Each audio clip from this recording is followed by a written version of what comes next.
welcome everybody. I think whoever scheduled the meeting is a non-football fan to schedule a board meeting right after the Super Bowl Sunday. But nonetheless, we're all here. Happy Valentine's Day. But every day of the year, it's a good day to wear red for Stony Brook. So happy to all of you. The first item on the agenda is the approval of the minutes from the meeting of December 6th, 2021. I will move them. Linda Arman seconds them. Are there any revisions, additions, or abstentions? Kevin, I have to meeting. Yep. I'm sorry? I have to abstain. I missed the meeting. Who was that? Margot. Margot. Hey, Margot. Kevin, hey. Very good. All right. So all others, all in favor? Aye. Any opposed? The minutes are approved. We have a busy agenda, chock full of good information. So I'm going to pass over the chairman's report and hand it right over to President Maury McGinnis. Maury? Well, good morning, everyone. So glad to see you. I too am very hopeful that come our May meeting, we're going to be doing this in person. Like Kevin said, we have a very full agenda today, so I'm going to keep my remarks brief, and I'm going to urge you to look at the written report because there's going to be a lot in there that I'm not going to quite cover here. Just a few things to highlight. First of all, really great to see that our graduation rates continue to rise. They hit record high levels last year with four-year graduation rate rising to 66% and the six-year graduation rate rising to 78%. And unlike many other universities, there are no equity gaps for our Pell recipients. So we're really proud of that continued great work for our students. We kicked off a search for a new provost last week, and I'm very grateful to Monica Bagallo for her steady leadership as interim provost. We certainly have a preference for someone who's been in this role, who really understands the intricacies of the work that a provost office needs to do, and how to build out the really complex apparatus of a provost office to support our faculty in their research and teaching and our students in their academic success. Certainly, this is one of the most important leadership searches. We need a really forward-thinking candidate who's going to guide our scholarship, our research, our creative endeavors, while helping to advance our educational mission, and capitalizing on the progress that we've developed over the last couple of years. So the goal is to move this process forward very quickly. We want to be able to bring a new provost to campus as soon as possible, and certainly hopefully before the beginning of the next academic year. The search is live. The website has the list of all the committee members as well as the full position description.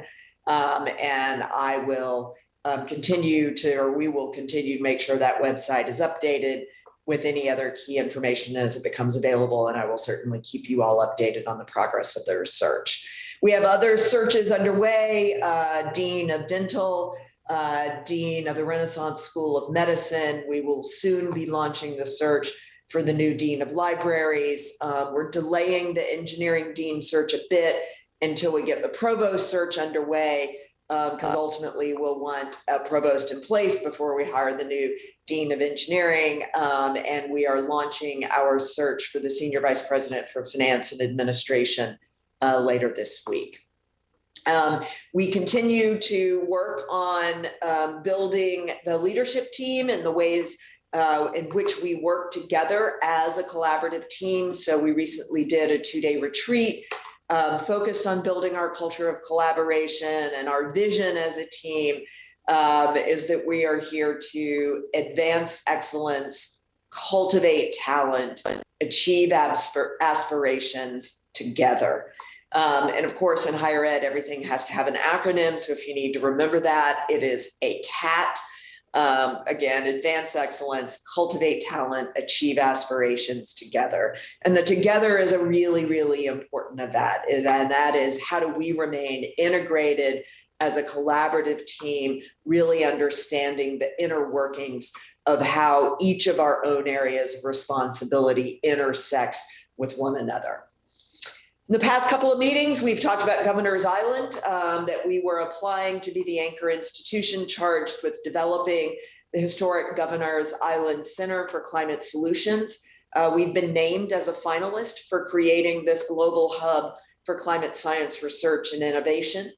If we are selected from among the 3 other finalists, we will build what we've termed the New York Climate Exchange. And in our mind, this is an ambitious new marketplace for investment and collaboration around solving the climate crisis, featuring an innovative campus that would be dedicated to sustainability, to climate justice, that will serve to generate transformative environmental, economic, technical, and social solutions that do not leave any community behind. We expect soon that the Adams administration will release more details about the RFP, and we are certainly working closely with our partners to strengthen our application even more. We will be starting our institution-wide strategic planning process. It's called Project Reach. We've already begun our work to engage the entire campus community, and we're very grateful for Linda's commitment to this process. She's joined our strategic leadership team to serve as a way to provide insight from our outside constituencies. The senior leadership team kicked off their work with meetings in January by talking about the big questions that we want to explore, but also looking at our historical data as compared to our AAU peers, helping us really understand where we are today so that we can decide where we want to go in the future. And Braden Hosh, who's done such an amazing job of pulling this data together in a way that helps us understand who we are, is going to highlight some of this data for you later in this meeting. So that's the highlights that I want to touch on. Do you have any questions from that or from the report? And if once we finish that, we'll move on to the next agenda item. Great. Well, thanks, Maury. I'll start off with one question. On the Governor's Island proposal, now with the change of administrations, do we believe ultimately this is Mayor Adams' decision? And are we allowed to update our application and let him know that Governor Hulkel has, wants to make Stony Brook a flagship of the SUNY system? And might that be helpful for him to hear? Yeah, thank you, Kevin, for that. We do believe that it is a decision that will be made both by the Adams administration and the Trust for Governor's Island, which includes appointees from the previous mayoral administration, gubernatorial appointees, as well as others who've just been long involved with Governor's Island. So it's a combination of those different groups that will be making that decision. Before the next decision is made, there is going to be a more extensive RFP process, and I'm sure we will just happen to mention Governor Hulkel's intention to make Stony Brook a flagship. I'm guessing he's probably heard it also, but we'll be sure to bring that to his attention. Thank you. And we very much appreciate your support and advice and counsel along the way on this process, Kevin. Great, my pleasure, and that's good to hear. Thanks. Other council members, questions for Maury? All right, and just Council Member Michael Smith has joined us as well. So other than Sheriff Toulon, we have a full complement of council members here. So let the record reflect that. Thank you. Maury, do you want to tee up Sean's presentation? Yeah, let me say a few words and then I'll turn it over to you, Sean. So as you may have seen, we have accepted an invitation to join the Colonial Athletic Association beginning with the 2022-23 academic year. This was a really obvious choice for us in a number of ways. It is certainly a more competitive conference, and I would say that is in two ways, both athletically, but also academically. More schools in that conference that I think are close to the type of institution that we are. And so we are very excited about this. It also is a better alignment for us geographically and is going to bring us closer to a number of competitors, building, we hope, some rivalries that will sort of generate increased fan interest in what we are doing in athletics. As you may also have seen, the America East Conference, the conference we're currently in, voted to disqualify Stony Brook University student athletes from conference championships. This deprives them of the opportunity to earn NCAA team automatic qualification. We believe that this is an unnecessary and harsh punitive measure that's really inconsistent with the precedent that the conference set last spring when the University of Hartford announced its intention to leave the conference, and the University of Hartford student athletes were allowed to continue to compete in those NCAA qualifiers. This is a time when we should instead be emphasizing the nurturing and well-being and success of student athletes, both on and off the field. And we are going to continue to advocate that this is a bylaw that ought to be changed, and work we will continue to do to try to support student athletes. I'm going to turn it over to Sean. He can talk about how our athletes are handling this, why the CAA is a better league for us from a recruitment and team standpoint, and to answer any of your questions about athletics. So Sean, over to you. Thank you, Mari, and thank you for the opportunity to come and spend a few minutes with you. Let's first focus on just the excitement of our joining the CAA, and a lot of people who are members of Stony Brook Council and supporters are, a big part of why we're able to make this jump. It's indicative of the growth of Stony Brook University as an institution. Quite frankly, we are well positioned for this move. And again, why the CAA? As Maury said, it's a very strong collection of academic and athletic institutions. And it's a conference that many America East schools left several years ago, including Northeastern, Hofstra, and it's a natural climb for us. Other schools have actually left the CAA to go to even larger conferences. So we're very excited. We positioned our program extremely well, and this again is a really exciting step for us, and it's something that our student athletes are excited about. And we've told them this is to challenge you not just competitively but certainly academically, because we're going into a league with 2 top 50 institutions, 2 more in the top 100, and as Maury said, schools that do look like us and who we want to compete with for students across the board. It's been a process, quite frankly, that started in October when we were first talking with the CAA. And I should also note, for those of you that don't know, we have played football in the CAA since 2013. So this will be the first time all of our teams will be in the same conference in our entire Division I history. Even our women's tennis team is in the Missouri Valley. So this makes sense for a lot of reasons.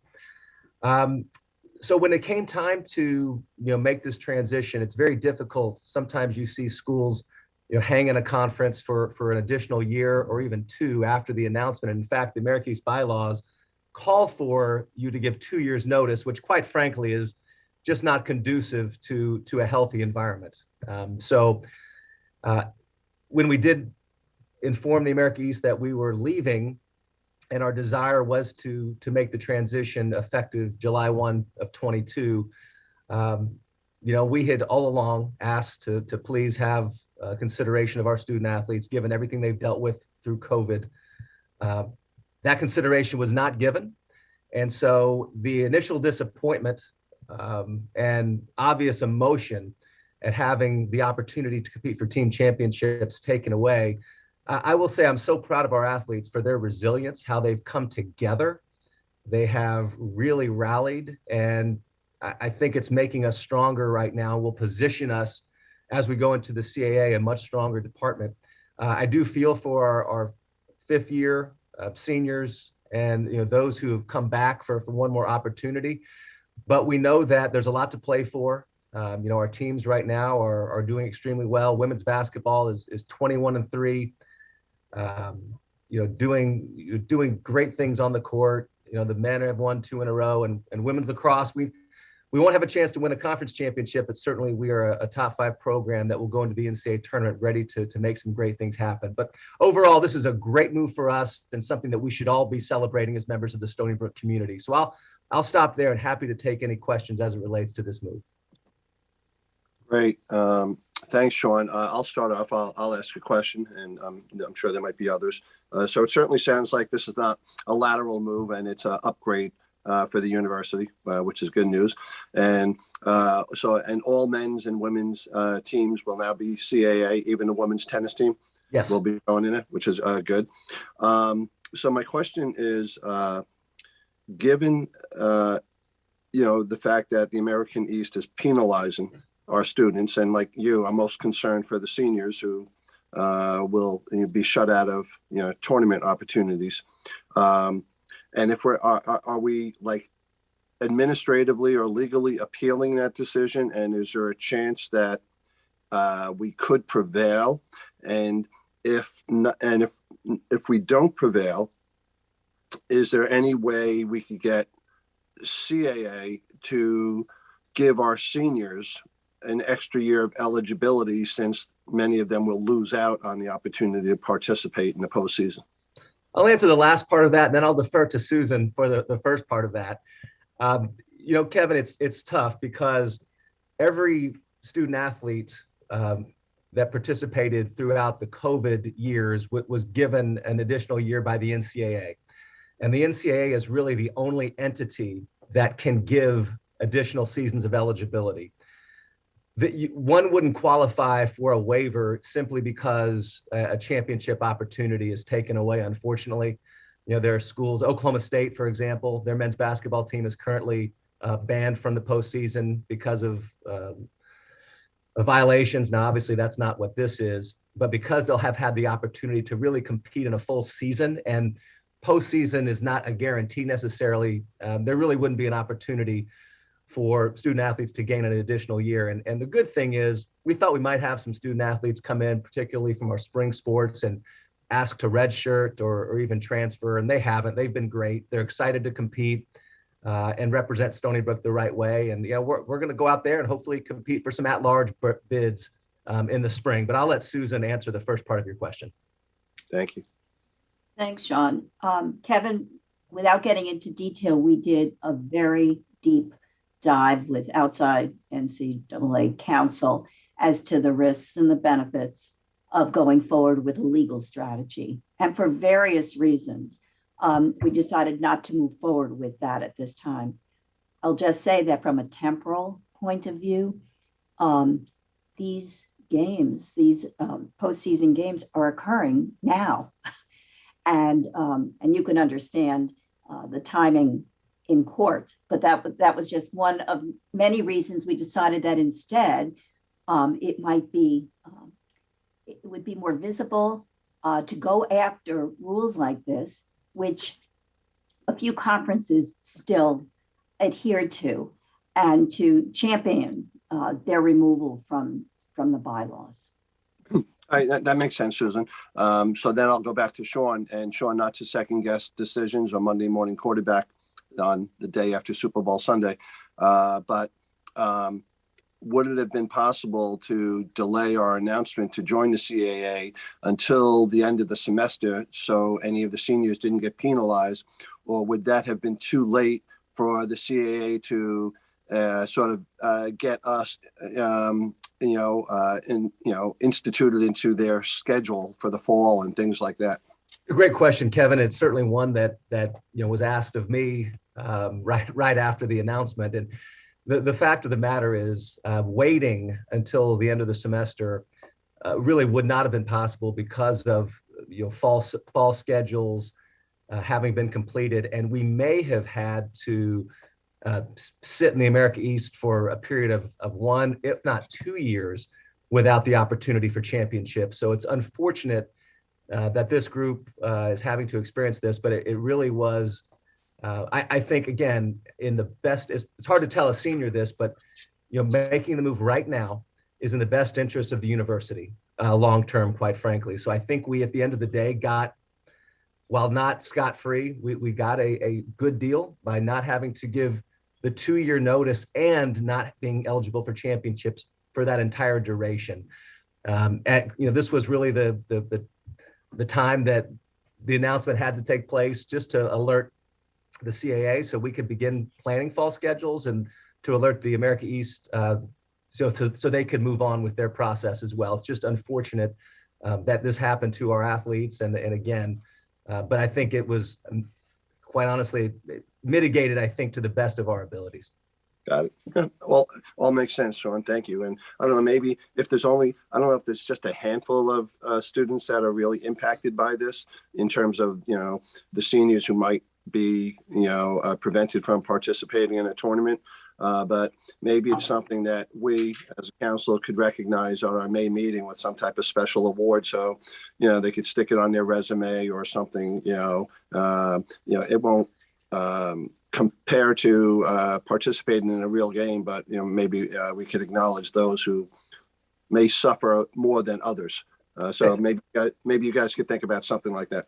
Thanks, Kevin. We do plan to celebrate our regular season champions. And to be honest, after just the past really year of dealing with COVID, to have a normal season has been very rewarding for our student athletes, and they're resilient. They're incredible young women and men who we have here, and their goal is to represent Stony Brook the right way and really help power our transition into the CAA with a blaze of glory.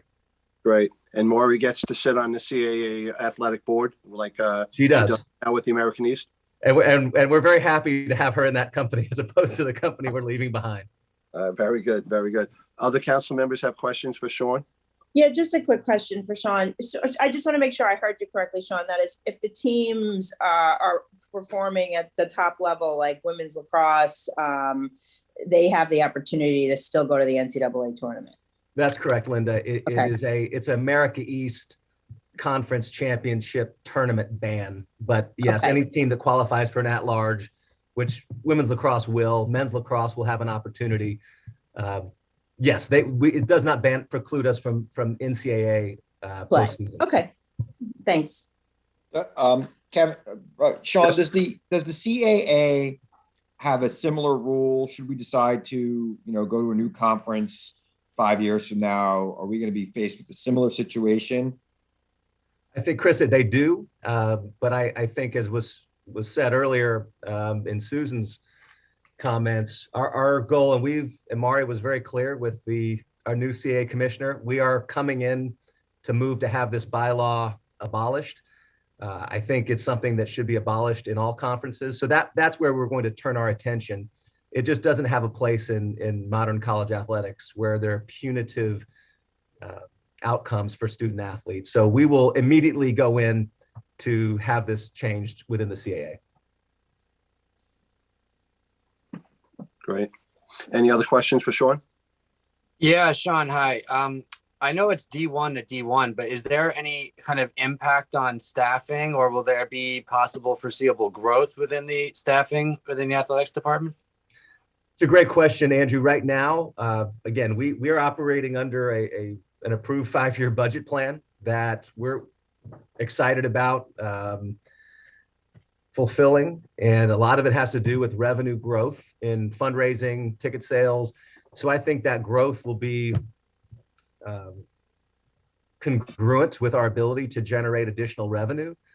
We've been given the opportunity, quite frankly, to staff back up over the last year.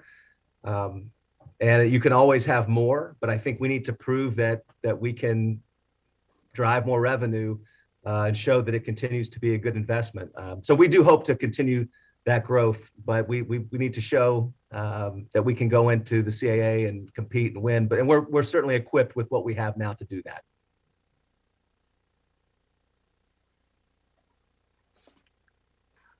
Okay. All right. Hey, Maury, before we get to the other one, I did have one other question on your report. regarding the graduation rates and for 4 and 6 years for our students, which sounded impressive. Do we know how we compare to all the other SUNYs? Are we sort of in the top tier for 4-year graduation and 6-year graduation rates? I don't know where we compare to the other SUNYs off the top of my head. Braden might. Braden, are you on? Did you hear that question? I did. And so the answer is our graduation rates are above Buffalo's and Albany's. We're a little bit behind Binghamton's. Binghamton has a 6-year graduation rate of about 82, 83%. I think Geneseo may also have something in the 80s, but we're very close to the top otherwise. Great. And Braden, where are we with the 4-year graduation? What percent are we at? Again, towards the top. The 4-year and the 6-year track pretty closely. So again, we're above Buffalo, above Albany, but a little bit behind Binghamton. But we're in the 70%, about 70% in, that those numbers are graduating. So the 6-year grad rate was at a record high at 66% this year. It's 18 percentage point growth over the past 8 years. Which is terrific. Yeah. And so the 4-year graduation rate is similar in the 60s? Yeah, so that was the 4-year rate. The 6-year rate is at 78%. And do we have an average like across the country? Is it over 50% or is it? Yeah, it's over 50%. So the 6-year rate is about 56% for 4-year publics. So we're well above that. It's a little bit below that for the 4-year rate. It's probably closer to about 50% there. Right. All right. That's good news. I know we put a lot of emphasis and focus on trying to help our students graduate in 4 years, and it means a lot, especially in terms of trying to control their debt. So, keep up the great work, guys. Next up is somebody, most of us have not had a chance to meet in person yet. And Maury, do you want to introduce Hal? I will be very glad to. So next we're going to hear from Dr. Hal Paz. He is our new Executive Vice President for Health Sciences. He started in October and he came to Stony Brook from the Ohio State University, where he was Executive Vice President and Chancellor for Health Affairs at the university and Chief Executive Officer of the Ohio State Wexner Medical Center. In Ohio, he was responsible for 7 health science colleges, among more than 20 research institutes and an NCI designated comprehensive cancer center, along with 7 hospitals, 16 network hospitals, more than 100 outpatient sites, a multi-specialty practice, and an accountable care organization and a health plan. So Hal has a vision for the growth of Stony Brook medicine that integrates our clinical, educational, research, and service missions. This is a moment of really significant change in American healthcare, and his experience will enhance our position as a world-class leader in research and innovation, and continue to strengthen the care that we bring to Long Island. So Hal, I'll turn it over to you. Well, thank you very much, Maury. I appreciate the introduction, and I'm thrilled and delighted to be with the council this morning. For me personally and for my family, it is delightful to be back in New York. My wife and I were both born in New York, and I grew up in New York State and have family here. And so it means an awful lot. It also is extraordinary to be at Stony Brook University at this time with our new president and our leadership team and this vision for the future. The idea of one university couldn't come at a more important time in American healthcare, not just medicine, but American healthcare. If there's a lesson that we've learned from this pandemic, we have a fragile health system that is extraordinarily dependent on thinking about new ways to deliver care in the future. And this aligns with a recognition over the past 2 decades that finally has come to fruition that healthcare, health and well-being, and avoiding unnecessary premature death is determined not just by healthcare services, but by an array of different factors that impact the lives of everybody in this country and everybody on Long Island for that matter. And it's not just healthcare per se, and it's not just genetics, but it's social determinants of health, it's behavioral determinants of health, and it's even environmental determinants of health. The solutions that we need for the future can't just come from a school of medicine or from a hospital. they must come from a comprehensive approach. And being at an AAU R1 university that is aligned along that opportunity to leverage the strength and the depth that we have in the humanities and the social sciences and the physical sciences, in climate, and even in the oceans is extraordinarily important to achieving that vision. We have a very important responsibility to define what healthcare looks like in the future, because as you've heard, we're training students not just in medicine, but across an array of different schools in the health sciences. And one of the greatest opportunities we have is to create more and more alignment, to educate students together in interdisciplinary teams so they can work effectively around the needs of a patient to create personalized health, and to do that beginning in the home and the local community. And we've already started that work at Stony Brook University, working to align educational programs among our 5 schools in the health sciences. At the same time, we have this enormous opportunity to do that in the way we deliver care as well. In the old days, when I started in my career, everything was centered around the hospital. And by the way, I'm a pulmonary and critical care doctor, and I plan to continue to practice here at Stony Brook. The opportunity we have is not to forego hospital care, it's to actually double down on hospital care, but to do so for those that have the greatest benefit from being in the hospital setting. As we've learned from COVID, having incredible ICUs, offering incredible surgical services, and an array of different centers and institutes that we have at the hospital and in our health system are important to saving lives. We know that diseases like cancer don't travel well, nor should anyone have to leave their community to have to go to New York or even beyond to have cutting-edge cancer care, surgical services, or an array of other what we call in the industry high-end tertiary or quaternary care services. But at the same time, we've learned, unfortunately, that many Americans do not have access to care, don't have access to high-quality care. And the way to do that is to begin by aligning those resources in the home and the local community. We're seeing these abrupt changes occur across the United States, and we're seeing industry step into this space. We're seeing companies like CVS Health and others who are now going into local communities, hiring physicians. We're seeing other enterprises that are setting up mobile care and local care. The issue, though, is for many of them is they just have one sliver, one segment of the entire healthcare environment. And for us at Stony Brook University, it's the opportunity to integrate them and to move from being a health system to being a health platform that's both virtual and digital, mobile, in the home, in the local community, and then knowing that if someone is too sick to be cared for in those settings, to be able to move them to one of our 4 hospitals to meet their needs and to do it exceptionally well. That's the vision for the future. And as reimbursement continues to evolve and change, we're quickly moving in many areas of the country from fee-for-service reimbursement to what is called value-based reimbursement. And that's one of the things that our ACO is very much engaged in at Stony Brook Medicine. We'll continue to see this trend evolve. And I think this trend will evolve very quickly when COVID is behind us and is in the rearview mirror.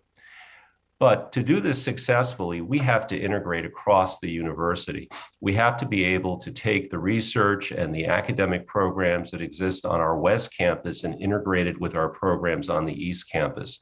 If we don't do that, we miss one of the greatest opportunities we have at Stony Brook Medicine, but also at our university. And that's an area now of great emphasis, working through our Tiger teams that are in process, looking for alignment, and looking for new types of projects that really will address many of the things that we haven't traditionally thought of in terms of health and well-being. And that's something that excites me enormously. And I'm delighted to see that our faculty have begun to engage in this work along with our staff. Finally, I think a couple of things that are underway right now that probably are important for the council to be aware of. As you heard from President McGinnis, we have searches underway for our School of Dentistry and our School of Medicine. I'm very excited already about the candidate pools that we're starting to see for both of these schools, and it makes me extraordinarily optimistic that we're going to arrive on identifying some really outstanding individuals to lead both schools through the next decade and beyond. And I think that this creates opportunities for future growth and for success. We've seen our hospital address the COVID pandemic in unprecedented ways. And I know you've heard about our vaccination programs. You've heard about the testing. Well over 500,000 individuals have been tested because of the work of Stony Brook University across our communities, and the success we've had inside the hospital. This weekend, for the first time in quite some time, we were able to acknowledge the fact that we had less than 70 positive COVID patients in the hospital, and roughly about 10 or so in the ICU setting. It's been quite some time since we've been able to quote those kind of statistics. It causes us all to be optimistic that the Omicron wave will be behind us in the coming weeks. We're going to remain cautiously optimistic that the future will see a transformation from the COVID pandemic to something that is an endemic virus. By the way, that's precisely what happened in 1919 during the Spanish flu, when H1N1 caused a global pandemic for 2 years in a row, and then gradually started to recede and became endemic. And every single year, we see H1N1 resurface in the fall and in the winter, and many of us routinely have gone to get vaccinated for the flu. My hope, and I remain wildly optimistic, that this will be our future here with the COVID-19 variants, is that it will recede in much the same way, and that we will all go and get our boosters, or our, as we call it with influenza, our vaccines each year to give us the protection we need. But we'll also, just like with the flu, rely on the fact that we have extraordinary health care here in Suffolk County to take care of those that, for one reason or another, because of underlying conditions or other situations, become sicker than we're able to address through prevention with vaccines or oral medication, and we can offer our healthcare services here at Stony Brook. We just announced this morning our rankings for our Heart Institute and health grades, and I'm just so proud of the fact that we've been ranked among the 50 best hospitals in America by health grades for cardiac surgery. And this aligns with our ranking earlier this month for our hospital overall in health grades, among the top in the nation. And we should all be enormously proud, but also grateful for all of our healthcare workers on the front line for the work they do each and every day to not only provide the care, but do so in such an extraordinary way. So I would be remiss if I didn't acknowledge the tremendous work that they're doing. And at the same time, we're growing our ambulatory care programs. We're making progress on the design phase of our new Lake Grove ambulatory care facility. The old Sears building, as I heard when I first arrived here, 4 miles from campus. This will offer 190,000 square feet of ambulatory care space, will allow our physician practices, our practices to align in a building where we can provide care along the needs of patients, and to do it in a first-class facility in a state-of-the-art building, something this community deserves and something we're very excited about as this continues to move forward. And it serves as a model for how we can continue to align care in the future as we move more and more into the ambulatory care space and into the local community. And then finally, just a couple of quick notes. We continue to have really extraordinary conversations with our partners at Catholic Health. Again, I think this is just an extraordinary opportunity for both us at Stony Brook University and for the hospitals in that system across Long Island. Aligning community hospitals with a premier academic health center here in Suffolk County is just a huge opportunity for everyone, but most importantly, for all the communities that we serve, both in Nassau and Suffolk County. We're having outstanding conversations with Cold Spring Harbor as well around opportunities for research in the biomedical sciences.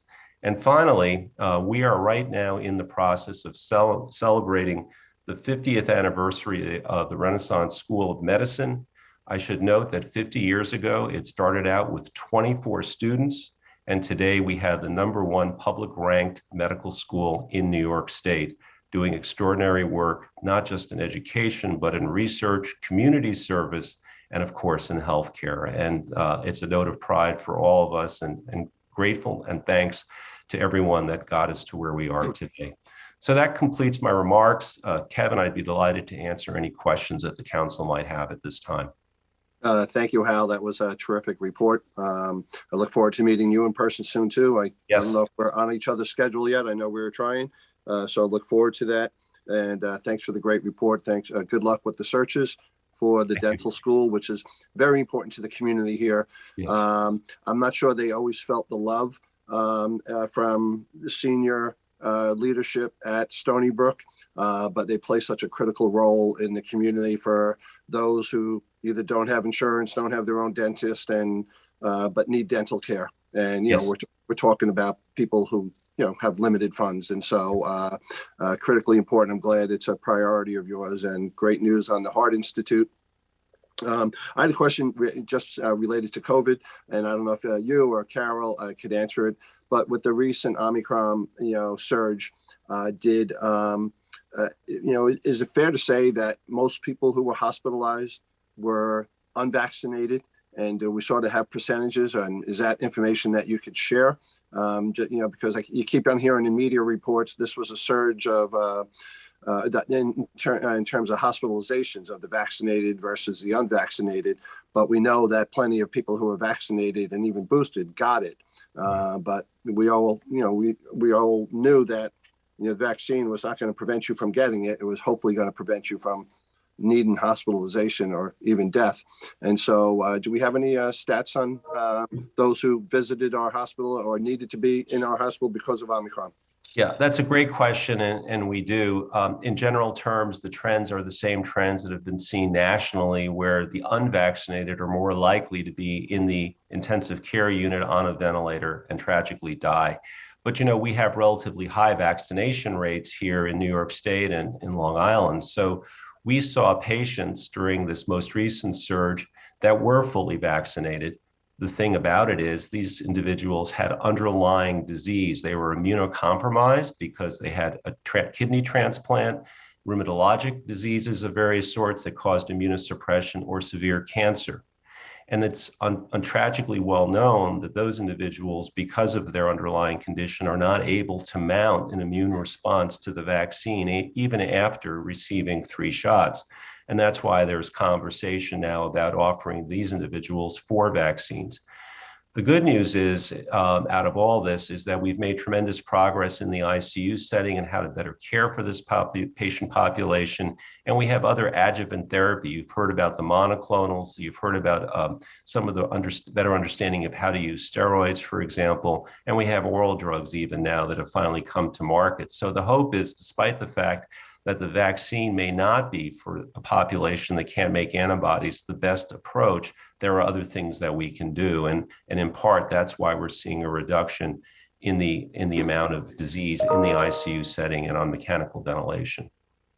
Great. Thank you for that. And I think the strategic alliance with Catholic Health is really smart for Stony Brook and for the island. And, I think it's a great partnership. So good luck with that. Thank you. Other council members have questions for Hal?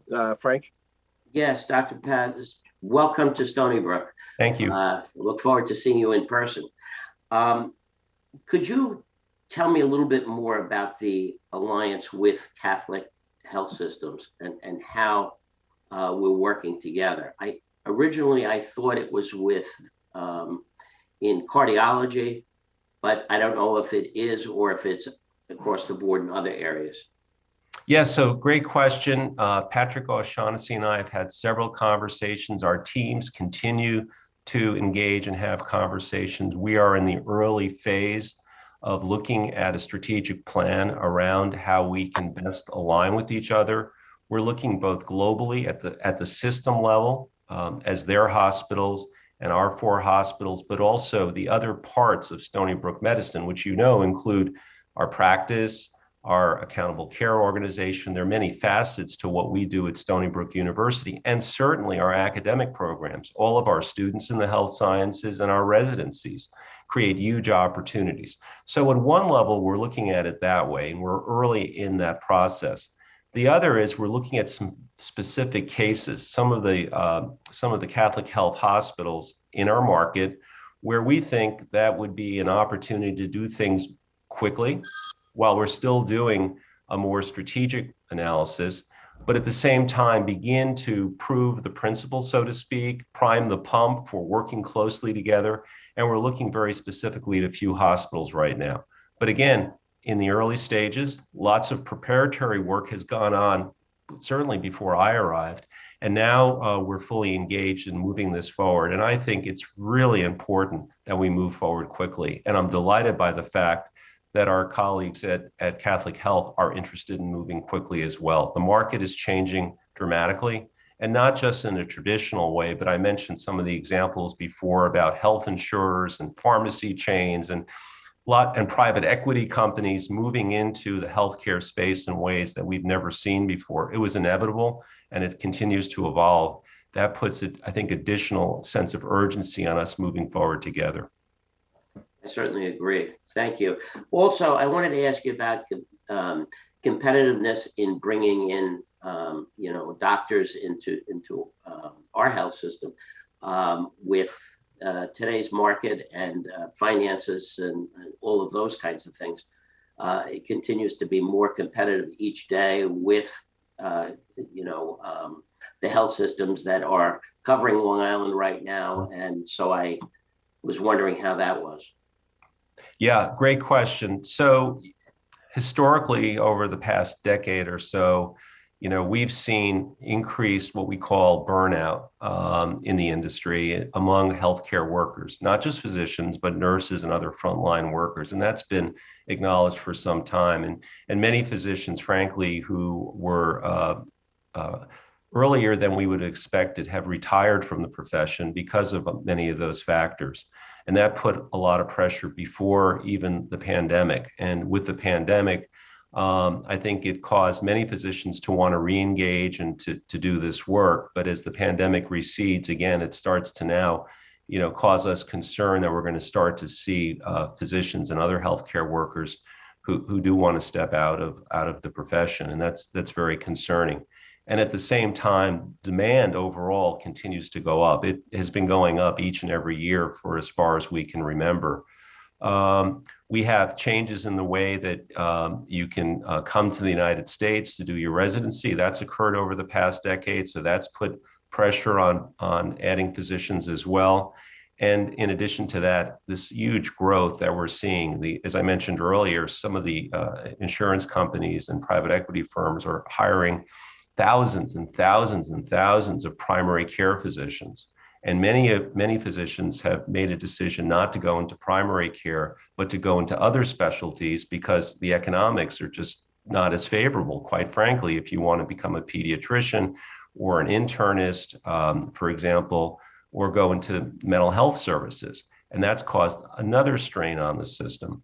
So for us, the most important thing that we have is our pipeline. As I mentioned before, Renaissance School of Medicine. We started out with a small class. Our class is now over 130 students, and we have outstanding residency programs with literally hundreds and hundreds of residents at Stony Brook University Hospital and our other hospitals. We have an opportunity to continue to develop these pipelines and to develop pipelines across our communities here in Long Island, and they need to reach all the way into high school to encourage students to want to enter the health professions. And that's a huge area for us at Stony Brook University to work on these pipelines, particularly to attract disadvantaged students into extraordinary careers in the health professions. And I was thrilled and delighted that aligns first and foremost with our president's vision at Stony Brook University. Maury has talked about this, and as part of my recruitment, she talked about it. But then to hear the governor of New York State talk about it as well in her State of the State address earlier this year, I think just reinforces the sense that we have a huge opportunity at Stony Brook University to create these pipelines. And then as we train these students, if they go into medicine, nursing, or any other health profession, to retain them at Stony Brook Medicine so they're part of our workforce. For us to do that is a huge opportunity because I can assure you that the insurance companies can't do that, the pharmacy chains can't do that, and the private equity firms can't do that. They don't have a medical school. They don't have a nursing school. We do. Excellent. Thank you. Yeah, Thank you. Great answer. Any other questions from council members for Kevin? Hal? Yes, Can, Michael. speaking, just as one who's east of the canal, I want to make sure that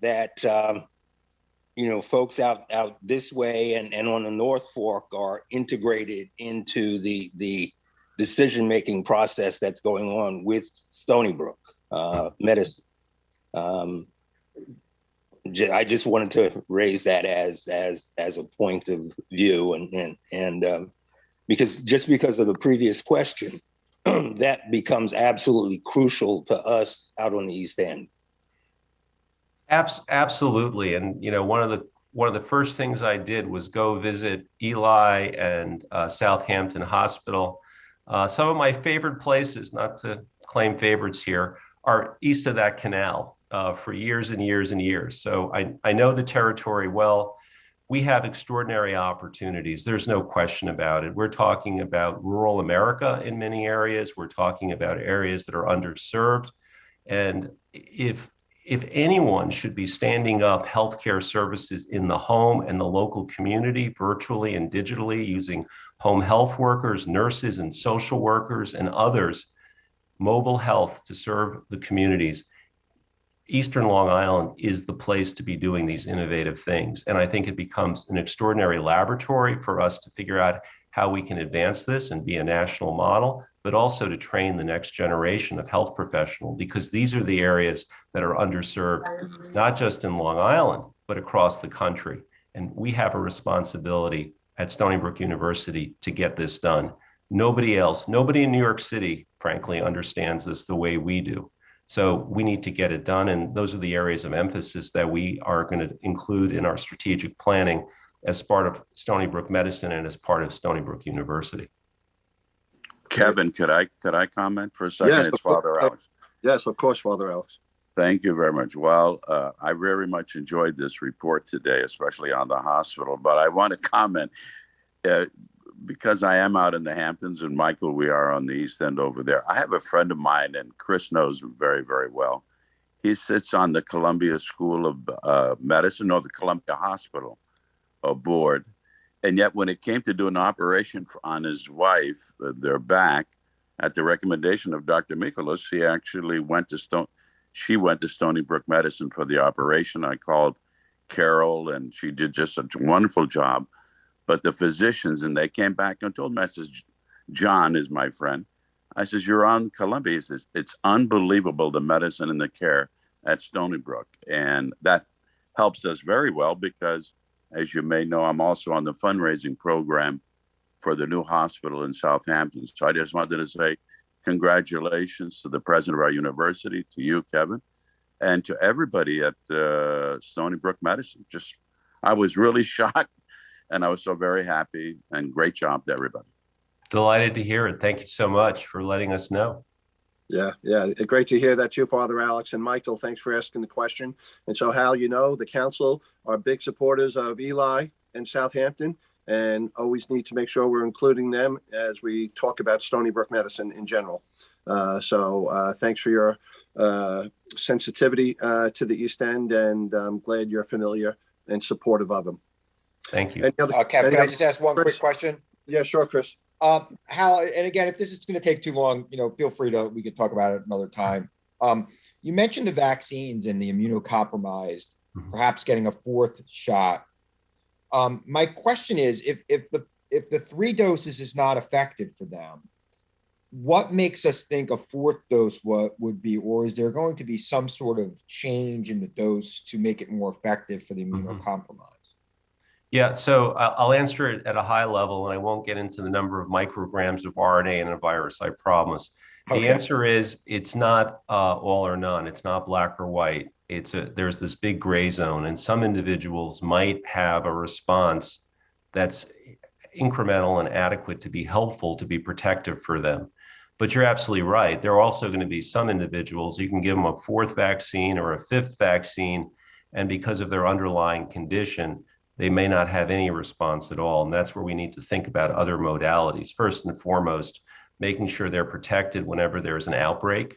And as I said before, with influenza, we know there's an outbreak usually every late fall and winter. So as we look into the future, those individuals are going to need to be very cautious, wear a mask, and do all the appropriate things. Some might respond to a vaccine, and for those that have none, monoclonal antibodies will be very important. Other types of oral adjuvant therapies will be important. And I'm confident and optimistic about the research going on. That's why we're all here. These RNA vaccines were developed at research laboratories at places like Stony Brook University. That's where these things all start. And it's really important for us to remind ourselves that if it weren't for these kind of facilities, the treatments that are available today wouldn't be available. So that's why the work we do, the research we do, as well as all the other academic health centers and R1 universities around the country are so important. Thank you. All right. Well, thank you, Hal. Great report. And Sean, if I didn't thank you before, thank you for your great presentation as well. It was very informative. So good luck to both of you. Next up on the agenda, Judy is going to give us a brief update on Governor Hulkel's budget that she announced last month and what it may mean for Stony Brook. So Judy.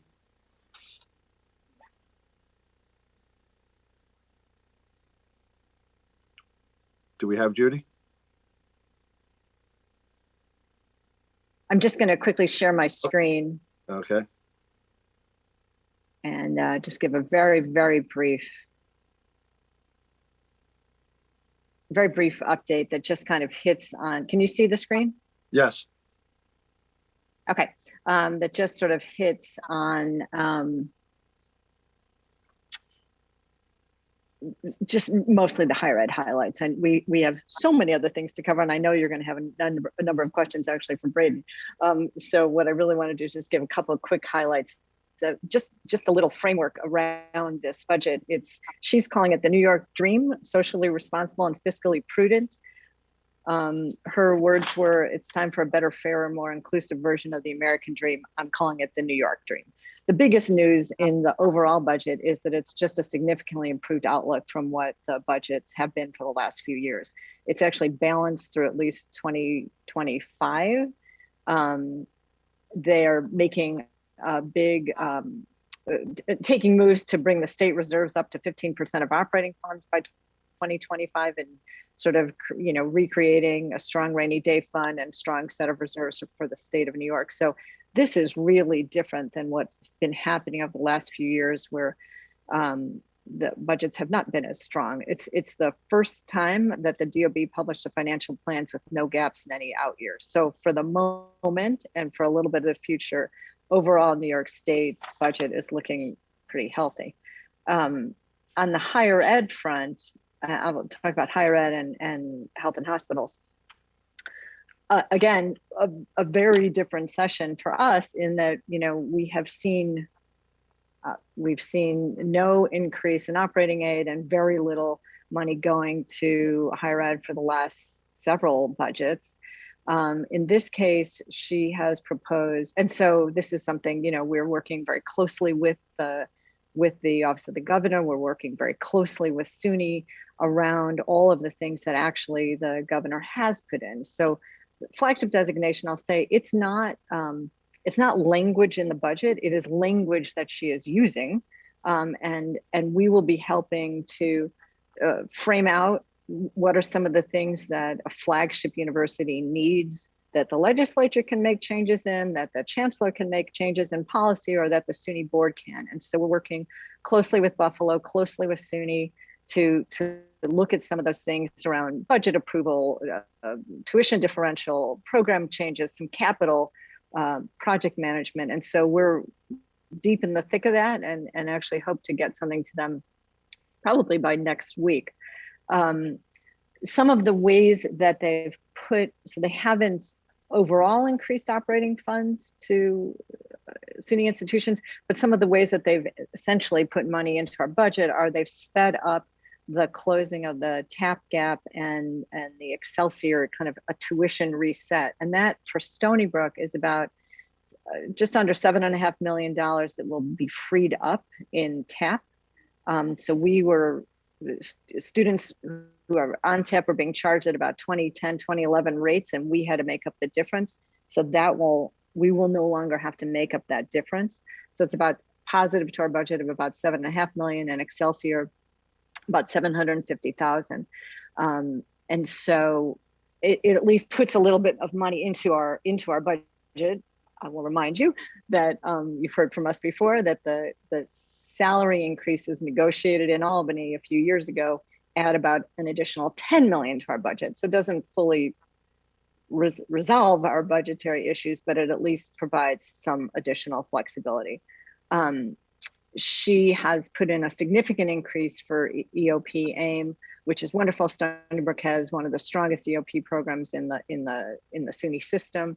And it sort of fits who our students are. So this is really great. The one that we really have our eye on is this 106 million for new faculty at SUNY CUNY, so 53 per system.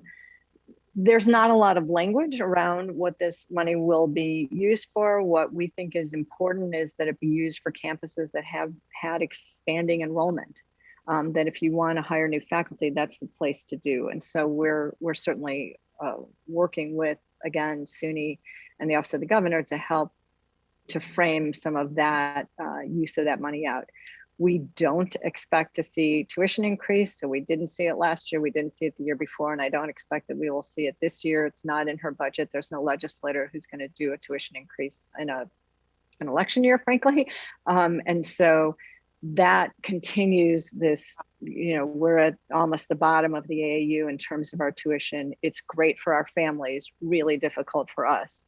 So again, tuition and operating aid are the two key things. And so we don't expect to see that this year. On the healthcare side, there's a significant pot of money. I mean, a $10 billion investment.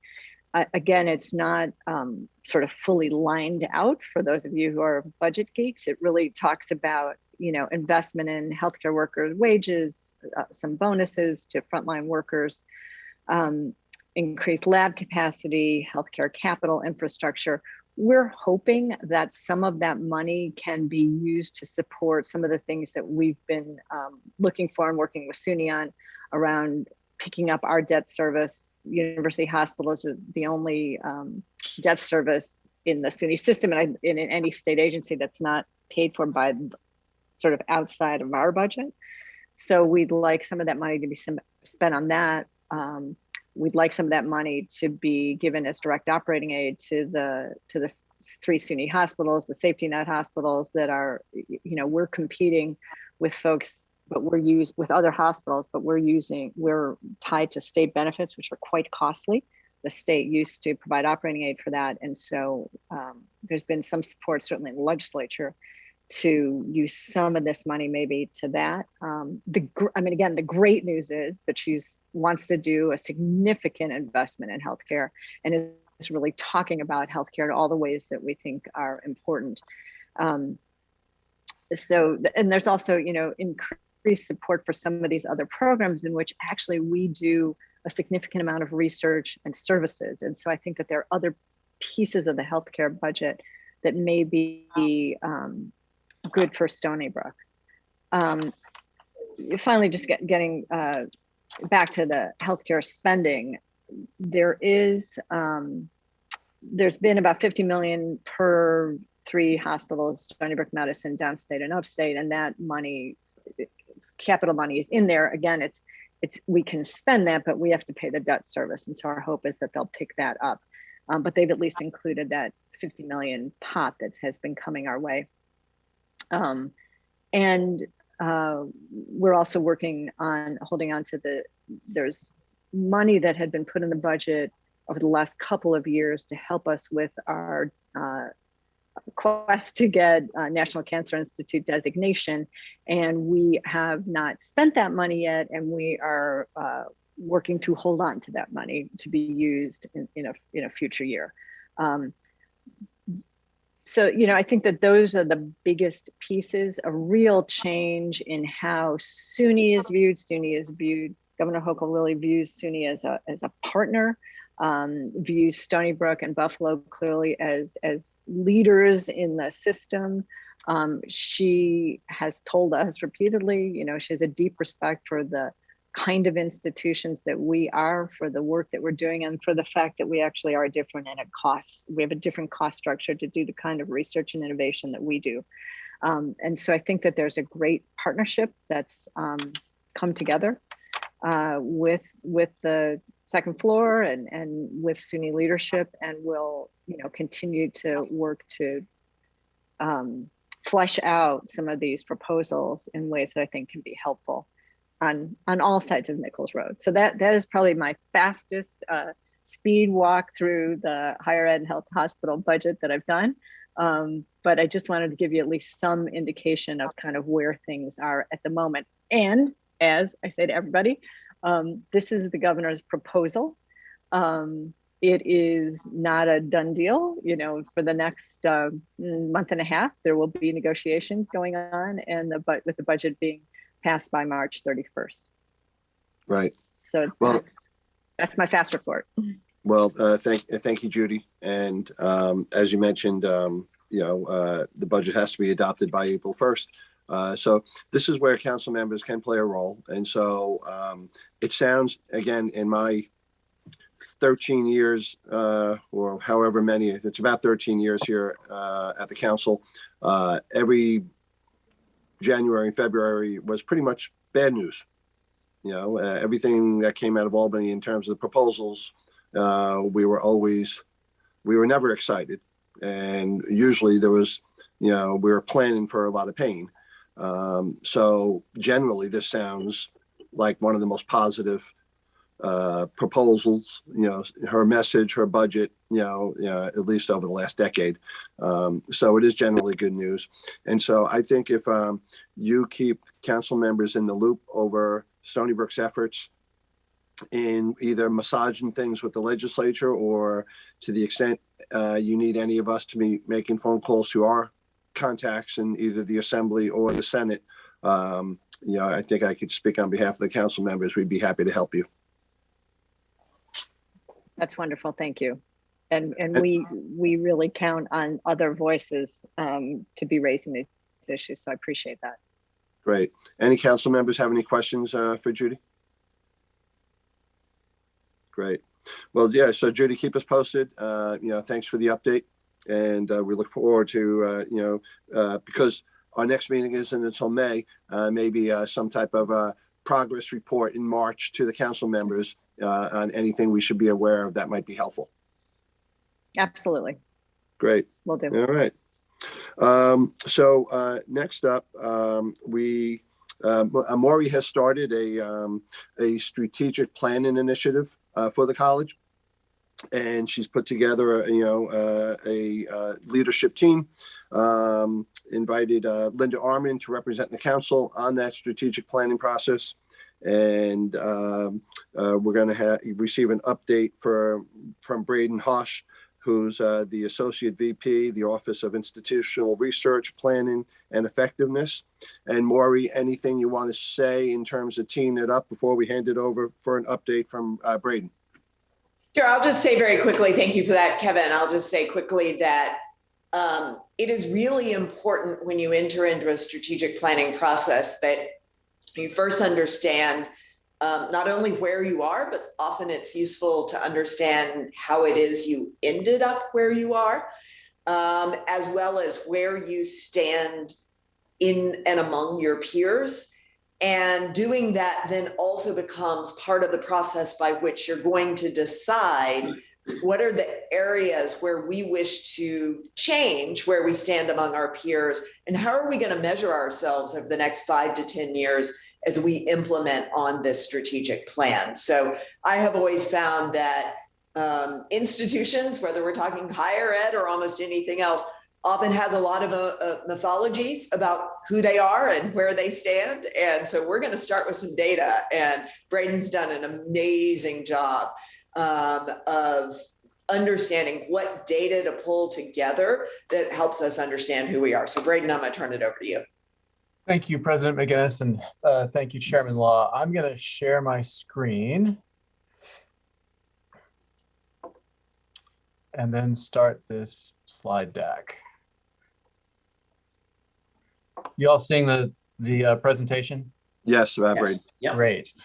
Okay, so, and thank you for the introduction. What I'm going to share with you is actually just sort of the top level points out of 2 out of 3 major presentations that I provided the leadership team with a couple of weeks ago. And the focus is going to be on enrollment and research, but there's really 40 or 50 slides on each of those topics in addition to this. So I will definitely save some time to field questions, but you're going to feel like I'm only getting the top level. Well, that's intentional just because of the time that we have. We organized this presentation around the 5 parts of Stony Brook's mission, and I won't read these to you. They're up on the screen.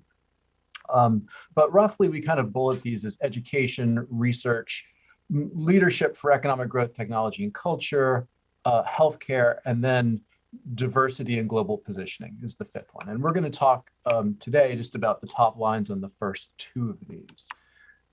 So education. And as I go through this, I'm going to really try to provide as much history as possible because it's important to really contextualize how we got where we are, as President McGinnis referenced. So Stony Brook, our first class was enrolled in 1957.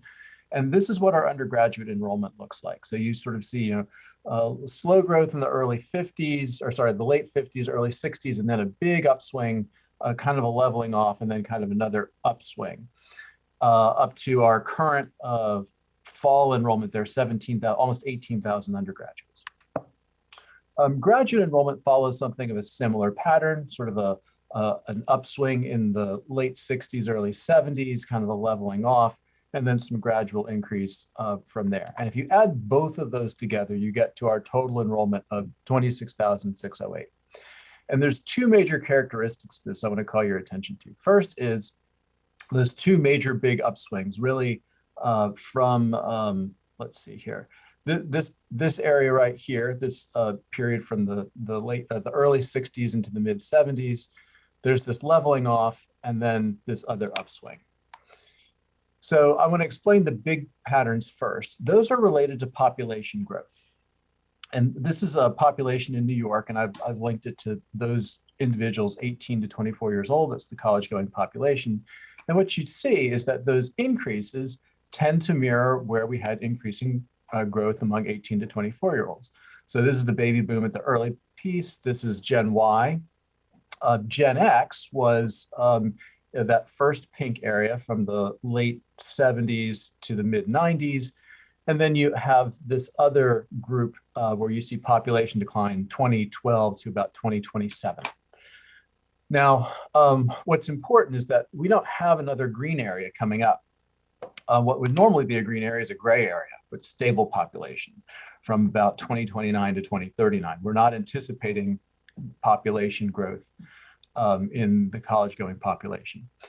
The second thing I want to point out is there are little dips here and there that you sort of see that's a jagged line. You say, oh, that's typical, but they tend to be related to recessions.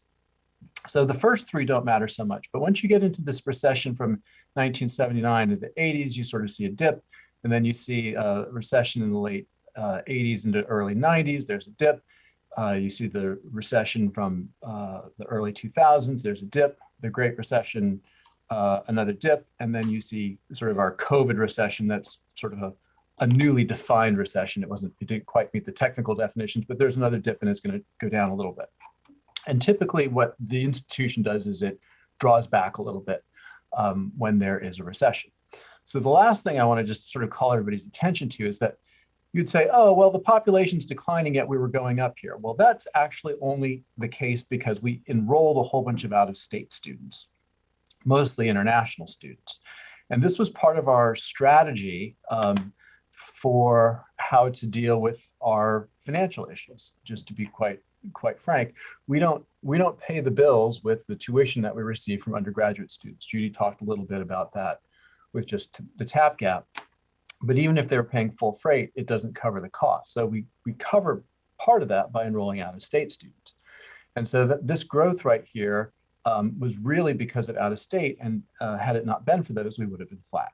So important just to keep the overall picture in context. When you put that in the context of the public AAU institutions, now remember the AAU is the 66 North American universities with really sort of the highest research profile. It's invitation only. These are the 36 public institutions. And you see here, Stony Brook is 6th from the bottom, just in terms of overall size. When you take a look at this in terms of level, we are, and I've linked this, it's rank ordered by undergraduate. We are 7th from the bottom in terms of the percentage of undergraduates, which means that we're more graduate, as a share of students, we have more graduate students. So if you were to flip this, we would be towards the top in terms of the share of graduate students. Now, Georgia Tech here is an outlier. They just recently started some what are called massively open online courses in computer science and data analytics. They've grown about 10,000, 12,000 students at the graduate level. So that's why they're notched out over here. UC Santa Cruz is a new entrant into the AAU, as is Utah. And so Stony Brook has sort of been at the bottom. We've been predominantly more graduate than undergraduate. Our 20-year growth, so this is going from 2001 to 2021, has actually been a little bit faster than the median, although not too far off the median. The difference between 34% and 31%, probably not too meaningful, but a little bit faster than the rest of the group. Here's Georgia Tech up at the top, but you do see some others that have been growing pretty aggressively. UC San Diego, UC Irvine, Texas A&M, and you also note that Texas A&M is over at the top on that left-hand stack at 70,000 students. They are a very large institution, and that's just College Station. That's not the rest of their system. If we go to 10-year growth, our growth has actually sort of lagged the median a bit. So over the last 10 years, we've grown 10%, but that's not quite the median of 12. And notice here, we're a little bit behind Buffalo. So all in all, what this says is we're a little bit smaller. Our growth has been sort of with the rest of the pack, but we're certainly not making up any ground. And we're not necessarily losing ground, but it's kind of where it's been. So let's focus on the undergraduate piece. And that's what I'm going to do for the rest of the enrollment discussion. This is just that 20 years, so you can see that. Enrollment growth is linked to the number of new students that we have. And we have two major populations, new freshmen and new transfer students. This is just those in the fall. In the spring, we have about 700 new transfer students come in and about 100 new freshmen. But this gives you a good idea of how that growth has occurred. We've really increased the size of our freshman class from 2,200 all the way up to 3,400 over this 20 years. And the bulk of that growth has really occurred from about 2008 to now. A lot of that too has been incremental in that it has not been highly intentional over a long period of time. SUNY 2020, we did agree to grow the class somewhat, but what would tend to happen in late spring is we'd say, oh, we need a little bit more revenue. We're a little bit short. Can we add another 50 students? And that would happen. And over the course of the past 5 to 8 years, we've actually increased the size of the freshman class significantly more than we've increased faculty. In fact, you're not going to see the faculty slides in this presentation, but our faculty has actually decreased over some of this period of time. It actually goes up and then comes back down. So that ends up putting strain on the system. The other thing to note is that this transfer line has been relatively flat, but starts to turn down in 2021. This is COVID related. Our two major feeders are Suffolk County Community College and Nassau County Community College. Those two combined represent 40% of our incoming new transfer students. They're having serious enrollment challenges. They're down about 30% off of peak enrollment. And so this number is going to start ticking down. So we have some immediate decision points about, do we admit more freshmen, which has housing implications, it has curricular implications and staffing implications, or do we do something else? But what we do know is that this number will go down over the next couple of years. Finally, and this kind of helps illustrate what we saw in that earlier slide, is we had a big growth in international students that receded over the period of COVID. Out-of-state students, sort of the same thing. Now, we saw a little bit of recovery this year, but certainly not back to where we were. So how does this stack up? In terms of the rest of the AAU, we actually have the second smallest freshman class. Wow. So 3,300 students. And the next class, the next largest one is Virginia, which is 450 students larger than the size of our freshman class. So we could add 400 students and still be where we are. Notice Buffalo's freshman class is fully 1,100 freshmen bigger than ours. So many of these institutions are enrolling significantly more freshmen than we are. Now, part of the reason why this is, as I go back to what I said before, that we don't pay the bills in undergraduate education, the legislature controls our tuition. And many of these institutions have been able to raise revenue and pay for other things by raising undergraduate tuition, whereas we haven't. The legislature controls that cost. It's one of those levers that we don't have. And so we've tended to increase graduate enrollment, especially at the master's level. So that's in part why this is where it is. When you take a look at how this stacks up, and again, we've got COVID influencing some of these numbers, 88% of our freshmen are in-state. This is 2020, because I'm comparing across the AAU. If you take a look at our numbers for this year, we would be closer to 83%, just because we've started recovering a little bit. We would anticipate that this gets a little bit better, but we haven't been any better than about 75% or so in-state. And it's likely that we'll have challenges getting back there because of the way the international student market is. Transfer students were actually closer to the middle. So while we were close to the bottom for the AAU comparison, we're pretty close to the middle overall. But remember, we know that this is going to start going down. And so finally, as a share of our incoming students, transfers make up a much bigger percentage, about a third. So there's going to be some decision points coming to us as we think about this mix based both on the challenges from COVID and what do we want to look like going forward. So I'm going to switch gears going to research. Hey, Braden. Yes. Before you go to research, questions on the demographics? Sure. So even if we were to double our freshman class and bring it up to 6,600, we still wouldn't be in the top 10 for, in terms of AAU. But do we have a max? Like, do we have a cap of how many freshmen we could actually accommodate in terms of on-campus housing? Or is our growth limited because of our dormitory space? Or is our growth limited because of commuter students who maybe historically came from Suffolk and Nassau community colleges are just not there in the numbers they used to be? So there are multiple, I would say, interrelated factors that intersect capacity. Housing is definitely one of them. Sewage capacity is one of them. I spent 1 year where we were modeling toilet flushes, to be quite honest, because we were concerned that we were going to have too many people on campus to for the sewer system to accommodate. Sewers impact everything on Yeah. Long Island, especially Suffolk County. Yep. So Yep. Not a surprise. Yep. So there are multiple factors, but housing is definitely one of them. Faculty is one of them. Classrooms. There are many things that all play into this, which is why, from a strategic standpoint, we have to think through how big do we want to be, and what things are we going to need to target for change to make that work. Got it. And when you said about 88% of our students are undergrads hail from New York State, do we have a figure for Long Island too? What percent of our students actually come from Long Island? It's about 40% come from Long Island. 40%.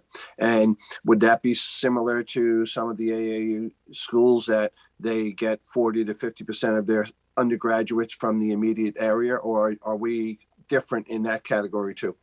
So it really kind of depends a lot on the institution. So Buffalo tends to get a lot more of their students from up and around Buffalo, but Texas tends to draw much more from around the state. You know, if you think about University of Texas as the flagship, and they have a top 10% high school program, and also by law, they can only be 10% out of state.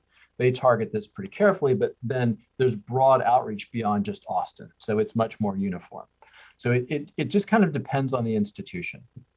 Got it. All right, thank you. Let's switch gears to research quickly. I have our research expenditures since 1992 all the way through 2020. And the typical measure of how you're doing as a research institution is how much money are you spending on research. That's because it's comparable. It's slightly backward looking, but it's a relatively easy number to sort of take a look at. And this is from the National Science Foundation. It's reported on a standard survey. And this is also in current dollars. So, you know, the dollars that were reported in that given year. And steady increase all the way from 1972. There's a little blip here actually, where there's some changes in reporting, and then up to this peak in 2006. Then you have this drop down to 188 million. There's a little bump here, which is ARA funding after the Great Recession. And then you see this line recover, not quite at the same slope. But over this period of time, inflation matters. I mean, we see more about inflation in the news. The NSF publishes this in 2012 dollars. I haven't converted this to current to 2020 dollars, but the 2012 dollars will tell the story well enough. Where again, you see this big increase up to 2006, drop down to here about 2009, and then a blip up because of ARA, and then some recovery, but it has not been terribly robust. I mean, there's certainly increase upwards, but it's not at the same level that we saw before. And of particular note, this peak right here in 2006 happened before the end of the Kennedy presidency and before the Great Recession. So part of the narrative that we've had was that the Great Recession caused our research funding to decline. And that is undoubtedly a major contributing factor. But there were some things going on towards the end of that presidency that also probably set the stage for what happened during the Great Recession and our ability to recover from that. Now, research funding is split into a number of different sources. The biggest one of those is the federal government. National Institutes of Health, National Science Foundation are the biggest chunks of those for us. And see, that's about 60%. We actually subsidized by about 30% from institutional sources. And then you see little small pieces here, a small amount from industry, a small amount from industry, just under 2%, just under 4% from state, local government, a small amount for nonprofit, and 1% other. So about 10% right there. And those have been very stable over this 20-year period. A little bit of variation, but not much. It's been pretty much the same. And here's why this matters. If we take a look at our total expenditures against that same group of people, we're fourth from the bottom. Now, remember, we just got through saying we're also one of the smallest of these AAUs, so you would expect that. But in these subsequent charts, I'm going to normalize by our number of tenured and tenure-track faculty members. And the story remains about the same. In fact, you see UC Barbara actually flip up a little bit ahead of us. So while we're doing $263 million in total R&D, on a per faculty member basis, it's $275,000, which is towards the bottom of this distribution. It's a little bit better in terms of federal, and it's a little bit better still in terms of institutional. But nevertheless, to get to the median on this for overall spending, if we were to be at where Virginia is, that's an additional $125,000 per faculty member. It's about $125, $130 million of additional research with the same number of faculty. When you take a look at some of these other sources, state, local government, We're actually a little bit closer to the middle there. That's some of the research that we do for marine sciences. Nonprofit, we're very close to the bottom. Industry, almost exactly at the bottom. And other is sort of close to the bottom here as well. So opportunities in some of these other areas. Last thing to talk about here is research in the medical school. We've seen increase here too, just like everywhere else. It's 27% in current dollars, but it's only outpacing inflation by about 3% annually. And again, inflation's gonna start taking a bigger and bigger bite out of all of this. When you compare us to other medical school or other AAUs with medical schools, here on a per faculty member basis, and that's a medical faculty member, it's about $206,000 per FTE. So again, sort of towards the bottom of this distribution, we'd much rather be closer to the middle. So takeaways and high level opportunities here. Clearly, there's a lot more to talk about. As we go through Project Reach, there's going to be some vision that will need to be set for how big do we want to be? What should the mix be between undergraduate and graduate students? And I didn't talk about it in this presentation, but what should our programs be? And on the research side, I think the real question is, how do we go about increasing that federal research funding, especially, but also from industry and nonprofit, both sort of overall and then on a per faculty member basis. So that takes me to the end of the slides I've got. I think I've got a couple minutes for questions. Well, Braden, thank you very much. This is so much to chew on. We could have spent the entire meeting on these two issues. And so I do have a question, but since this strategic planning process is going to take a good year or two, we hope and expect that you come before the council with periodic updates on your other pillars that you're looking at. That would be helpful. And when you were doing those charts, is SUNY Buffalo ahead of us in every category when it comes to research? Yes, with an asterisk. Buffalo counts a lot of the work that they do with the Roswell Cancer Center in ways that I'm not sure we agree with their interpretation of the counting. So yes, they certainly, as they've reported it, they are ahead of us. Got it. Got it. And Linda, as a member representing the council on the strategic planning committee, anything you'd like to share or see the process do? No, what I would say is it's been a very thoughtful process. The facilitators that they had were fantastic. I've participated in 3 meetings now. What you saw is just a snippet of what's been delved into.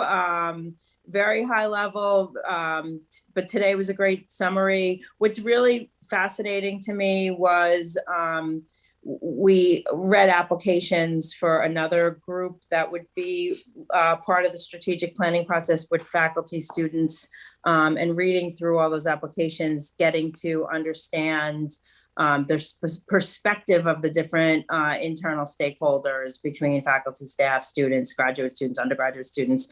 Really interesting to see their perspectives and their hope and vision for the university.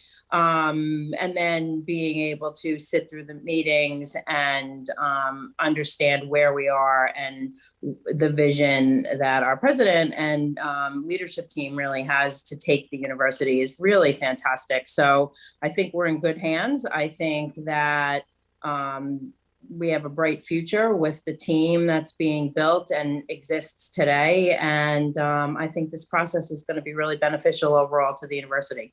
And I'm happy to be a part of it. So thank you. Great, Linda. Thanks for serving. And Hal, if you haven't met Linda yet, both her sons go to Ohio State. And so someday you guys could exchange Ohio State war stories. Look forward to it, Linda. Hey, Joe. Good. Any other questions for Braden? And Braden, how long will this process take? What's the estimated time? I think it's going to take about a year or so. Rose Martinelli is really leading that. I think she's facilitating is the word I think she wants to use, that whole project, but it'll probably be a year before we come up with a finished product. There will be lots of time for opportunity for people to have input. Great. And so, at future meetings, maybe we get future updates, and that would be perfect. So thanks. All righty. Well, our last item on the agenda, and certainly not least, and sorry for the crunch time, Fred, but we did have a jam-packed meeting. And actually, I think this has been one of the most informative meetings we've had in a long time. Every issue has been very important. And it's important for the council members to be aware of this, as we are, stakeholders and advocates for the university in our various communities that we serve in. But Fred, I've had the pleasure of knowing Fred for years and having toured the Long Island State's Veterans Home. And if you remember from the last meeting, I've asked Maury and Judy to each month or each meeting, let's have a dean of a program give us an update of what's happening in his or her departments, and or some of the special institutes or other projects or facilities that we run here. And so this meeting, we've asked Fred to just give a brief update on the Long Island State's Veterans Home. Fred? Good morning, Kevin. Thank you so much. And I think I have a PowerPoint that is going to be loaded up for me, if I'm not mistaken.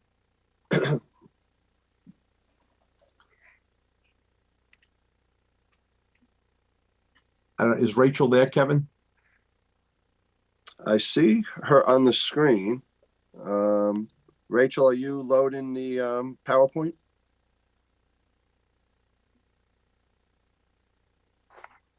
Okay. Unfortunately, Fred, I believe you sent an updated PowerPoint that I don't have right now. Okay, I'll just go without it, Kevin. It's okay. Very good. That's fine. Not a problem. I just wanted to let you let the council know, and happy Valentine's Day to everybody. Thank you for the opportunity to present this morning.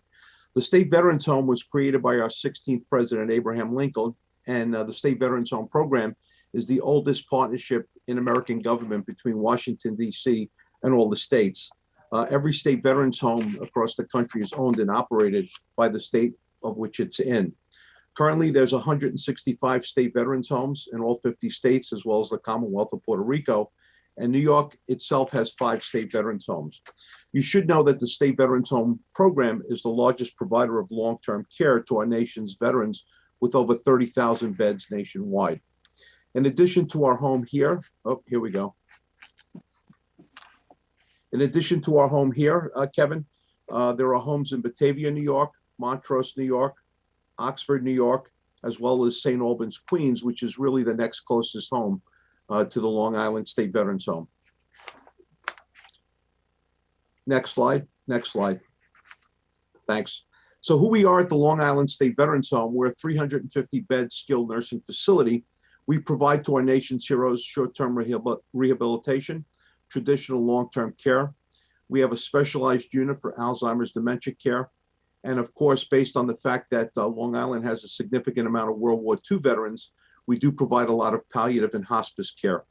In addition, we're one of 3 state veterans homes in the country, the other 2 being Minneapolis, Minnesota, and Hilo, Hawaii, that does provide a medical model 40-slot adult day healthcare program.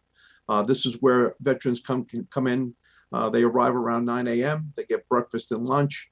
They get comprehensive care throughout the day, and then go home around 3 p.m., returning to the comfort of their own home while receiving earlier that day all the services of a skilled nursing facility. Next slide. So the history of the home opened in 1991 under the leadership of Governor Mario Cuomo. The original cost to build our facility here was $30 million. We did that through the VA construction grant program, where the federal government provided $20 million, which was about 65% of the cost, while the state ponied up about $10 million, which was 35% of the cost. We're the only skilled nursing facility in the SUNY system, and we're one of the only state veterans homes integrated on a college campus, the other one being in the state of Georgia. We conservatively estimate, now that we're in our 30th year of service, that we've provided care to about 15,000 of New York State's veterans, as well as their families, during our time here. Our 30-year anniversary was last October of 2021. Who do we care for? We like to say from the greatest generation to the latest generation. Believe it or not, we still have a significant amount of World War II veterans. Just last week, we admitted a 100-year-old veteran that was at Normandy. So just to tell you the kind of history that we see here at the home, we still have a significant amount of World War II. We do have a significant amount of Korean War veterans, but our fastest growing population is our Vietnam veterans. And we're so proud to care for each and every generation of veteran. In terms of eligibility requirements, in order to come into our state veterans home, you must be an honorably discharged military veteran. We will take a spouse or widow of an honorably discharged military veteran, and we do service Gold Star parents. A Gold Star parent has lost a son or daughter during military service. We actually have a Gold Star parent in our adult day health program at this time. Who we are in terms of our mission, vision, and values. We really feel strongly about our mission statement. It's not just a decoration. Operational decisions are made each and every day. We have a strong commitment from our workforce to care for America's heroes, or we like to say the 1%, because less than 1% of Americans have served in the Army, Navy, Air Force, Coast Guard, Marine Corps. We think we have a special culture because our employees recognize the sacrifices of veteran residents that we serve each and every day. One of our big proudest parts is the fact of our commitment to the academic mission. We consider ourselves a teaching site of Stony Brook medicine. If you were to come into the home all day long, you'll see medical students, geriatric fellows, nursing students, certified nurses aides. We even have a special training program for paramedics, all kinds of rehab students, dental students, dietitians, social work students. So the place is really a strong academic mission, and we love serving our students, especially the Stony Brook ones right here on our campus. We have a strong commitment to customer satisfaction. We just received the Pinnacle Award, which is given to, Pinnacle actually is the Press Ganey of the nursing home profession or nursing home industry. Each and every month we sample 10% of our residents or their families, and we ask them questions about the kind of care that we provide. This is a little bit of a typo. In 2021, 95.4% of those surveyed could highly recommend the home to a family member, friend, or neighbor. Thereby, we received the 2022 Customer Experience Award from Pinnacle. So we're very proud of the fact that in addition to the quality care that we're providing, our customers are also satisfied at the same time. A little bit about Operation Rejuvenation, which began in 2016. This was a $27 million project. We're expecting completion at the end of 2023. The home consists of 12 nursing units.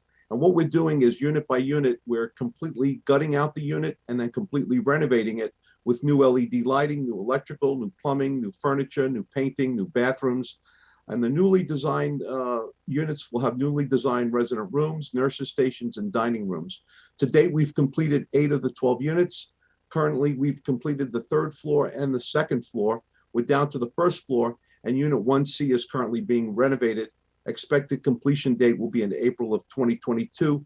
Kevin, that's a little bit delayed because, believe it or not, we've been unable to get materials for about 100 or so days, things like doors and windows. So we're keeping our construction crew busy with other projects on our 25-acre campus. Fred, we feel your pain. Trying to get all types of products and lumber and everything is crazy these days. So hang in there. We will.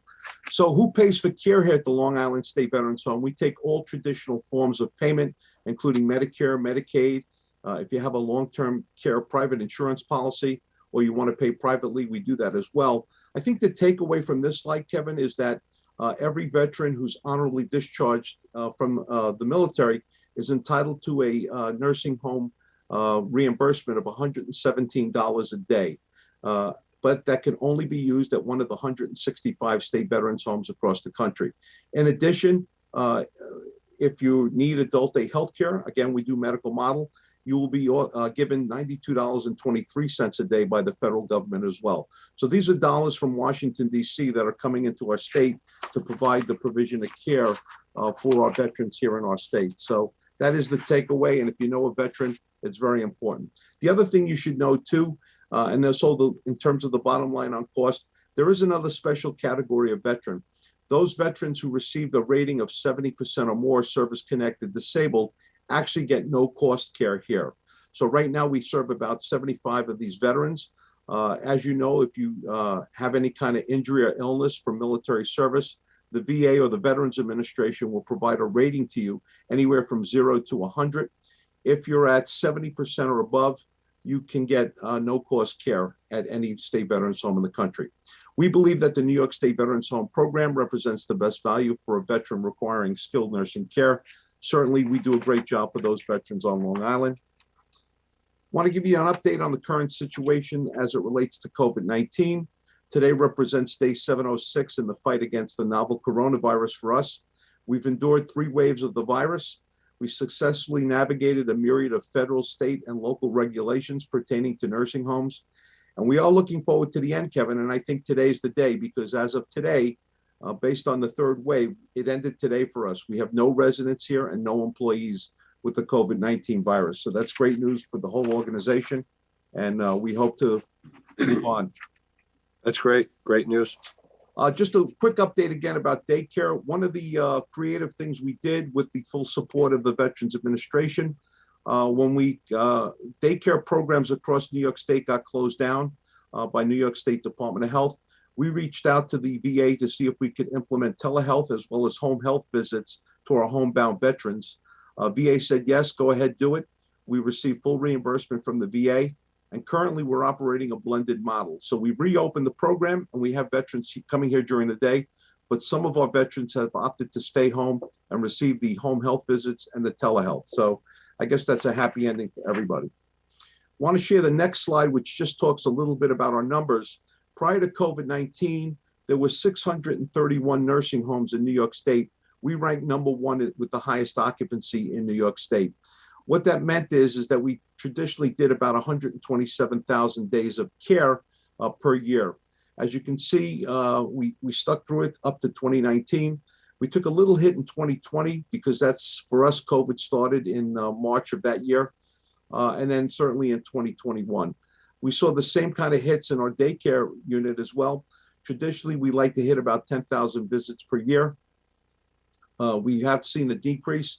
But we hope to get back to where we were prior to COVID-19 pandemic beginning. Next slide, please. Again, pre-COVID, we had a high census with a waiting list. We are dealing with the healthcare worker shortage. I'd be remiss if I didn't tell the council that we are struggling to find healthcare workers. Right now, I have 2 units closed. They're each 30 beds each, so I have about 60 beds closed. So while we are a 350-bed facility, we're running more like to the tune of 290. We're also utilizing best practices to recruit new staff. We've held multiple job fairs in the prior months with some fair success. Next slide. Some of the impacts that we faced back in September 28th, we did have the vaccine mandate. 6 employees had to be terminated, but bigger than that, 16 employees resigned and 16 took early retirement. We have the new booster vaccine mandate scheduled for February 21st. As of today, about 68% of our employees have the booster. We're pretty positive or pretty upbeat the fact that most of our employees will take the booster shot. It's just that everybody likes to wait for the last minute. In preparation for that, we're going to have another on-site booster vaccine clinic here on Friday. And we expect most of our employees to fulfill that agreement by taking that booster shot.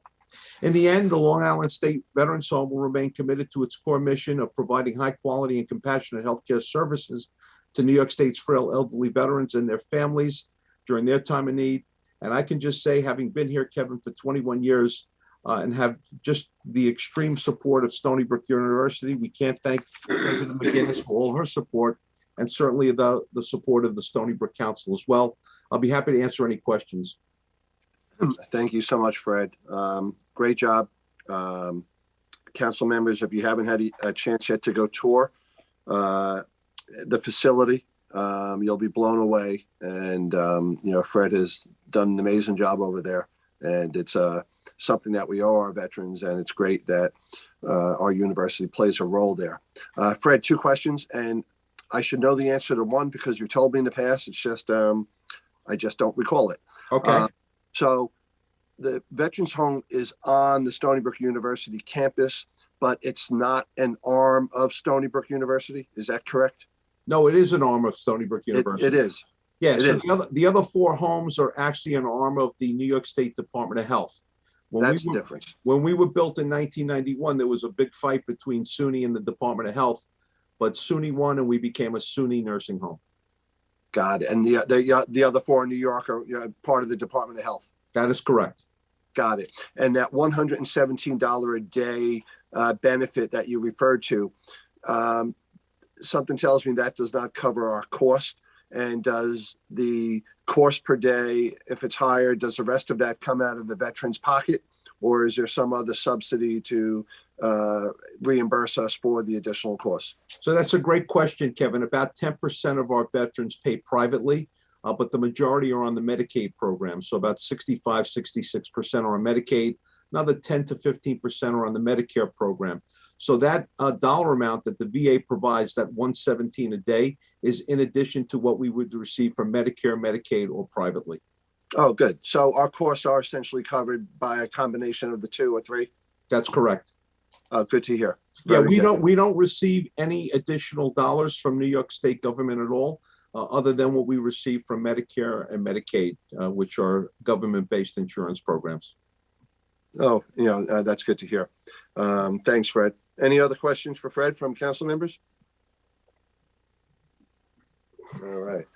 Well, great job, Fred. Thank you. Listen, council members, I've spoiled you over the last 2 years of COVID. That we always used to have our meetings were approximately 2 hours. I always made a point that they would end by 11.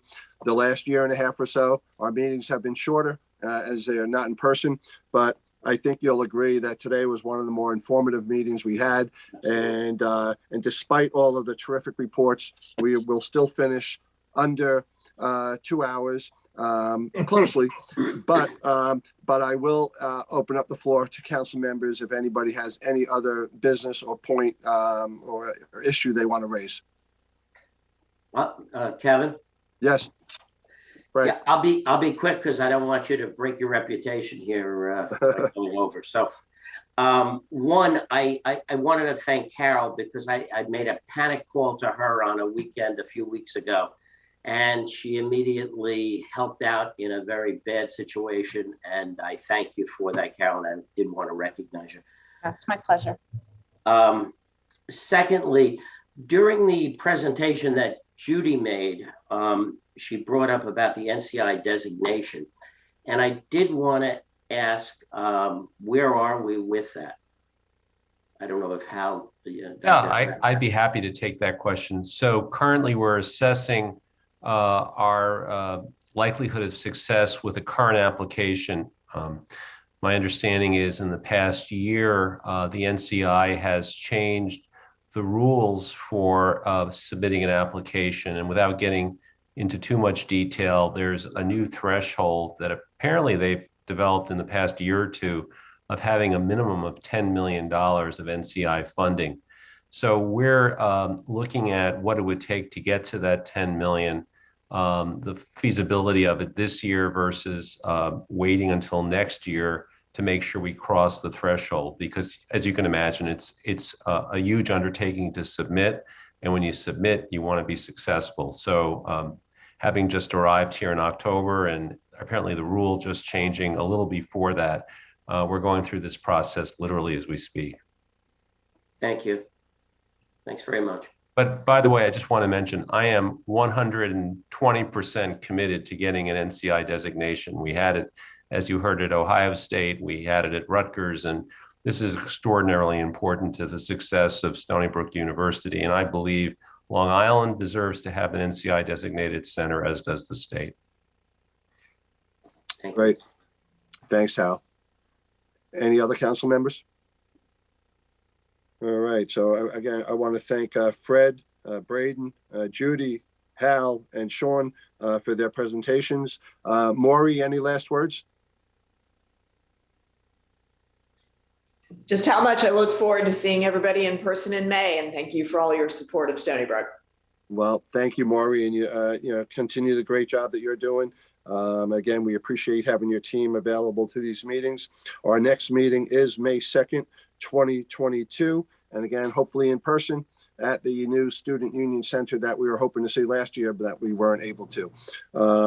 And so Rachel and Judy will get that information out to us ahead of time.